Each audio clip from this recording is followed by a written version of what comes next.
তোমার মনটা আজকে আমার ভালো না, আজকে আমি রান্নাটা করি। তো কী রান্না করবি দেখো, না তো কেটে ফেলেছি রান্না করার জন্য, এত কিছু নিয়ে নিয়েছি, সব কিছু তো তুমি দেখতেই পাচ্ছ, আর যারা দেখছে তারাও দেখতে পাচ্ছে। তো কি হয়েছে বলবি কথাটা? জানো, ফেসবুকে একটা ভিডিও পোস্ট করি, সেই ভিডিওটাতে আমি একটা মিউজিক দিই, যেটা ব্যাকগ্রাউন্ড মিউজিক হিসেবে সবাই ব্যবহার করে।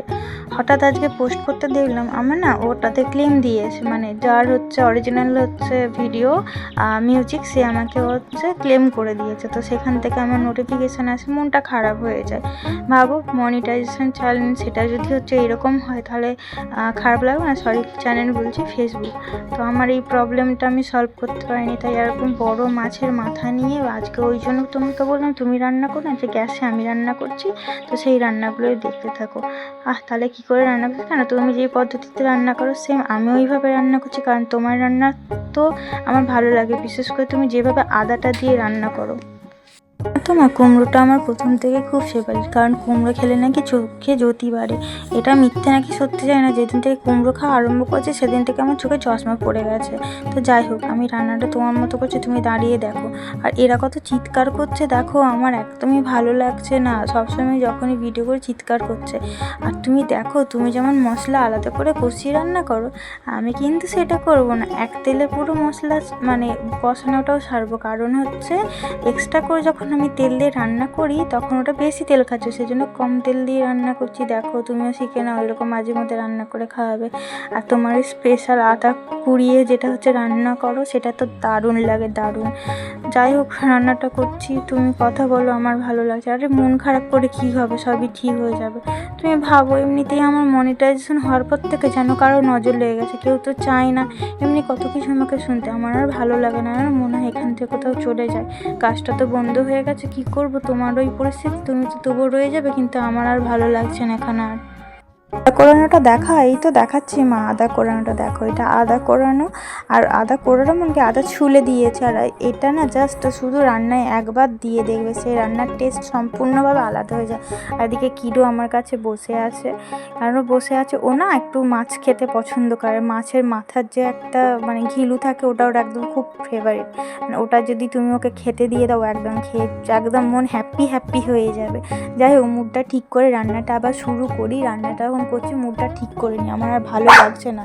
দেখলে চিৎকার করছে কী ধরনের, ও এরকম মাঝে মধ্যে থেকে থেকে চিৎকার করে। মা, আজ কিন্তু তোমাকে খেয়ে বলতেই হবে রান্না কেমন হয়েছে। তুই পুরো মাথাটাই দিচ্ছিস? আরে মা, আমি তো ভেবেছিলাম যে গোটা মাথাটা সেটাই দেবো, কিন্তু আধখানা দিয়েছি, কারণ এত বড় মাথা, এখনও তো বাঁধাকপি আছে, সেটাও তো তোমাকে রান্না করে দেখাতে হবে কুমড়োর সাথে। তাও তো আবার ঠিক না, তাহলে চাইলে এক কাজ করি, কালকে তাহলে দুটো মাথা আবার কিনে নিয়ে চলে আসবো, কারণ মাছের থেকে মাথার দাম কম, আর আমার তো মাথা দিয়ে যে কোনো রেসিপি খেতে সেই লাগে, সেই। আর মা, তোমার হাতে অনেকদিন রান্না খাই না, আজকে রান্নাটা আমি করি। আর কালকে না আর একটা জিনিস করব, কালকে যেহেতু তোমার নিমন্ত্রণ আছে, তুমি তো বাড়িতে থাকবে না, তাই কালকে আমি আর কিটো দুজনে আলাদাভাবে রান্না করবে। মা, কালকে তাহলে তুমি যখন করছো, তাহলে কালকে কী রান্না করি বলো তো? কালকে তো পূর্ণিমাও নেই আর কিছু নেই। আর মা, তুমি কেমন রং মাখলে সেটা তো আমাকে বললেই না, কারণ আমি তো রং মাখিয়ে নিই। আদাটা আগে দিয়ে দে, নাহলে রান্নাটা বেকার খেতে লাগবে। ঠিক আছে, দিয়ে দিয়েছি, দেখো ভালো করে। তুমি তো আমার মুখের দিকে হাঁ করে তাকিয়ে আছো, কারণ মুখ গোমরা হয়ে আছে, গোমরা মুখ নিয়ে রান্না করি মানে আমার মুখ ঠিক হয়ে যায়, সেটা জানো তো। কালকে ভেবেছি একটা সুন্দর রান্না করবে, না তুমি থাকবে না, বাবাও তো খাবে, বাবা তো দিনের বেলা তাড়াতাড়ি খেয়ে নেয়, আর তো আমি আর কিরো খাবো, সেই জন্য ভেবেছি একটা সুন্দর রান্না করব। যাই হোক, তুই রান্না করে খাস, আমি সেখানে নিরামিষ খাবো, আর কী করবো বলো না? হ্যাঁ, তুমি যেখানে আছো অবশ্যই নিরামিষ খেতেই হবে, কিছু করার নেই। আর একে একে দেখো সুন্দর করে করছি, আর তুমি না সব দিন দেখেছি ভিডিও করলে তুমি খুব হাসো, তোমার খুব মজা লাগে না, আমি কত কষ্ট করে করি সেটা তুমি জানো।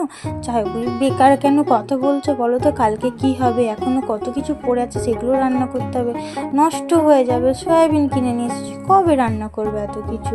আমার ভালো লাগছে না। তুমি যে রং খেললে, রংটা তোমাকে দুপুরবেলা বাতাসে ঘুরোতে গিয়ে কে মাখালো? আর বলিস না, একজন দাঁড়িয়েছিল চেনা পরিচিত, আমি গেলাম, পুরো এক প্যাকেট আবির আমার মাথায় পুরো ঢেলে দিয়েছে। তাও আবার কটার সময় জানিস? কটার সময় মা? সেটা হলো বিকেল 4টের সময়। তুই ভেবে দেখ, মাথাটা গরম হবে না? এই জন্যে বাড়িতে এসে তো আমি আবার চেঞ্জ করেছি। ও, তুমি তারপরে কোথায় গেছিলো? ওই যে যাদের বাড়িতে নিমন্ত্রণ আছে ওনাদের জন্য কিছু কিনতে হবে, সেই জন্য তো চলে গেছিলাম।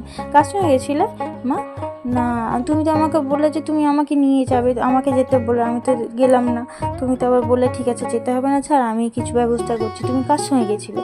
কারণ তোর কাকু ছিল, কাকুকে বললাম তুমি নিয়ে যাবে, বলতে তো হচ্ছে নিয়ে চলে গেল, দুজনে মিলে কেনাকাটা করে চলে এলো। আর এখানে আমার রান্না কমপ্লিটও হয়ে গেছে।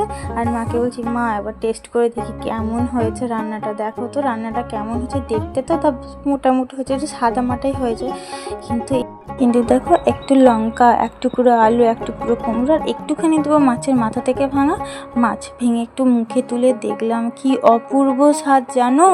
এই রান্নার জন্য আমার খুব ভালো লাগে, এইরকম রান্না তুমি বারবার করো, প্রতিদিন করো, খেতে ভালো লাগে। কিন্তু এত রিচ খাওয়া তো ভালো নয়। রান্নাটা কেমন হচ্ছে বলো?